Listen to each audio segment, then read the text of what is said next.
Hey everybody, what's up? Welcome back. After that Nikon ZF video, I found out a lot of people don't want to hear alternative opinions. It's a good camera, guys. It's a good camera. In fact, I'm holding on to it just to make sure it's not for me. Anyways, it's not why you're here.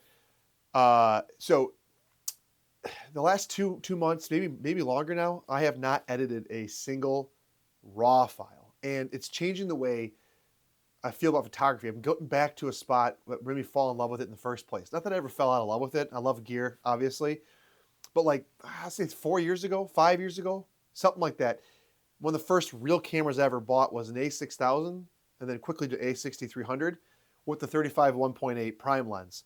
And I shot a bunch of photos with it. At that time, I didn't know anything about raw editing or whatever. I just had the camera on like a black and white mode and a color mode, whatever Sony comes with, and I shot photos. And I was just learning. I had no clue what I was doing. But that's when I became the most intrigued with photography. And since then, as I got more and more into it, I went down the rabbit hole of the gear. Obviously, gear makes you better. And then obviously all the pixel peeping and megapixels and full frame sensor, crop sensor, all that kind of stuff. And as a result, it's really started to suck away some of my love for photography. One of the reasons why I constantly shoot Olympus and now Fuji is because I can shoot those cameras shoot those cameras and keep the straight out of camera colors and be happy with them. And then obviously Fuji offers probably the most latitude out there, with maybe Ricoh being second on the GR2 or GR3, those types of things. Nikon does as well. I guess they all kind of do it now, but Fuji has the largest community with those straight out of camera profiles and recipes that people have. However, one of the problems with the straight out of camera recipes, the Fuji recipes, is that they can be overdone and overbaked. So what I've been trying to do is find a recipe that fits my style. And so today I want to show you guys a black and white one that I think works. I think you guys might like it. I'm still experimenting with it, but I want to share it with you guys. I want to show you kind of how I made it as well, or just talk about how I made it. But real quick, one of the things that I really love about photography is the camera you come to your eye, whether you have a 50 millimeter lens or a 35 millimeter lens.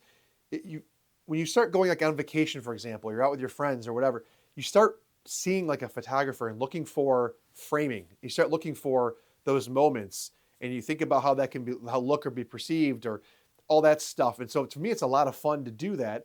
And I think a lot of people miss that, whereas just kind of going through life and they're doing their things and whatever. Whereas I sit back and I kind of see a scene and go, oh man, if I frame this guy holding the balloon and my kid's over there, that's the kind of stuff I do. And so that's the enjoyment of photography for me. And when you start thinking about, oh, I have to go back and throw them on a computer and edit and all that stuff, for me personally, that's not my favorite thing to do. For some of you, I know this video is not for you. You love to sit down behind a computer and edit. It's like soothing. And I guess if I had more time, I could find the value in that, but I don't have a lot of time. So I've been really trying to go to a no editing, low editing workflow. Okay, so black and white's one of my favorites, and I've been experimenting with black and white a little bit. One of the problems with black and white, if you guys haven't noticed, I am a fair-eyed guy, right? Blue eyes. And so a lot of times these different black and white simulations in these cameras, they have a yellow, red, or green filter. You have trade-offs in it. So if you turn like the green on, then this goes real dark and this goes bright. Or so what ends up happening is my eyes either look like I'm dead, I'm a zombie, or they look like I'm an albino. Then your skin tones get kind of weird. And since I'm a white guy with some red in my face, certain filters make the red really pop out or make it super muted, so I look like I've got a bunch of like face blending stuff on. And I'm sure that's the same with other people of different ethnicities. It's just never seemed to be a happy balance. So what I did is that I realized that DxO, the people that make Photolab and Deep Prime and all that stuff, they have a film presets. And it was on sale during Black Friday, and I thought, well, let's see what they got in there. And so I started playing with the black and whites, and I took a Fuji RAW file off this X-T4 I'm recording you on now, threw it in the DxO film preset pack, and I wanted to see if any of them looked good because I was having a hard time finding a black and white that looked really, really good. One of the ones I came across was Ilford FP4, and I was going to buy the DxO film preset pack, but I didn't. And the reason why is because you either had to edit in that software, which is not my favorite, or you had to use it as a plug-in to Lightroom. But Lightroom Classic, which I don't use Lightroom Classic, I use Lightroom CC, and really Lightroom's my backup to Capture One.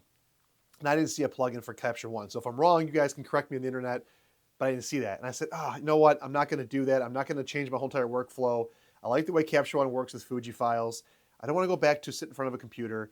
And so I decided to try and recreate it myself using Fuji X Studio. Now, if you guys are not familiar with Fuji X Studio, I wasn't really either. But basically what you do is you take a USB-C cable from your computer, you plug it into your camera, the camera talks to Fuji X Studio, and it uses your camera as like an in-between or intermediary to changes you do. If you guys have ever taken a raw photo on a Fujifilm camera, and then you're in the playback menu, and you go to like make changes, raw conversion they call it, you can go in there and change your photo and see the changes happen in the camera. It's basically that, but on a computer screen. And the benefit that you have is that you can see it obviously on a real big screen, but instead of having to hit save and then wait for the photo to load and see the changes, you can see them as you click each one and make those changes. So what I did is I took that Ilford FP4 preset off the DxO film presets, and I took the photo I liked. So here's the original photo of my face. It's just a dumb photo, I know. And then I set off to make that inside Fuji X Studio. Now, before I tell you what I did, I'll tell you why I liked it. The Ilford FP4 film preset seemed to have a good balance of like not too harsh or too blown out skin tones. My eyes didn't look like I was either they're all black or all white. And it didn't do anything crazy with the background. I felt like it was a really, really good blend. And what I liked about it was I didn't look at it and instantly think, it's too harsh. So I wanted to make that again. So I plugged in my camera to the computer, and I started playing around. And here's the film preset that I ended up with. And if you see in the top corner, I have circled here, you can take this then and load it, and it'll save it into your camera as one of your custom profiles. So it's a lot of fun to kind of go make recipes, if you will, in Fuji X Studio, and then save them directly to your camera as you want. And then you can go out and shoot some photos in different lighting scenarios and see how they work. Now, I took some photos with this black and white film preset that I'll share with you guys here at the end.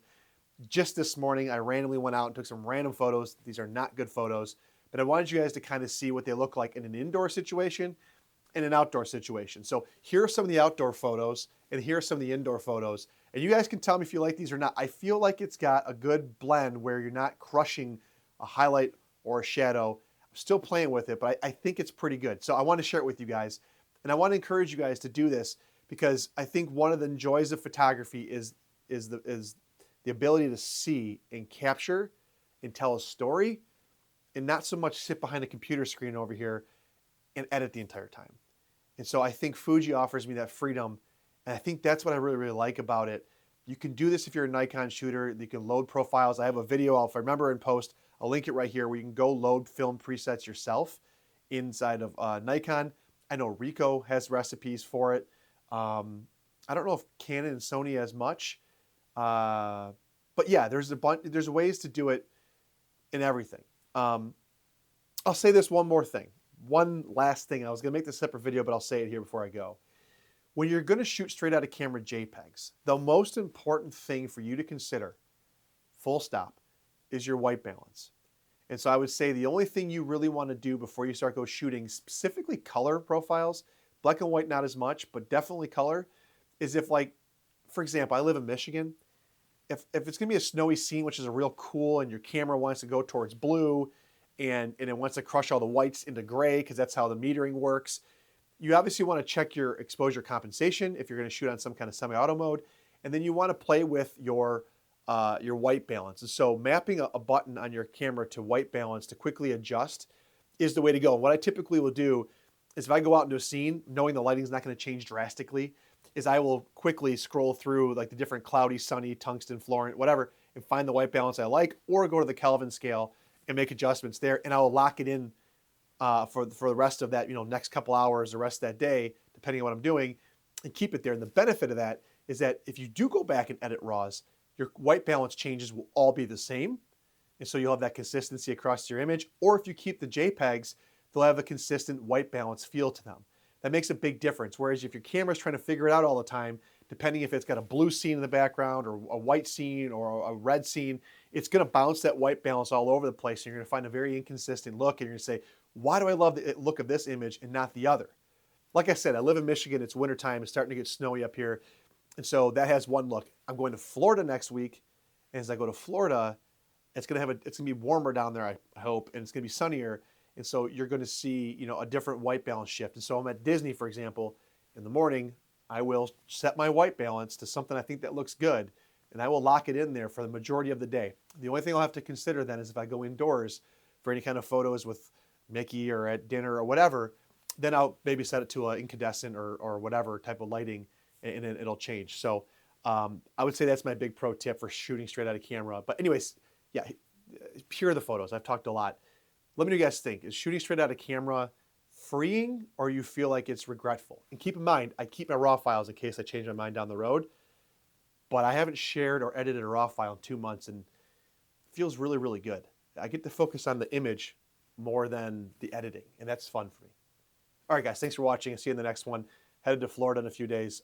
Definitely bring you guys along with me for that one. Looking forward to that.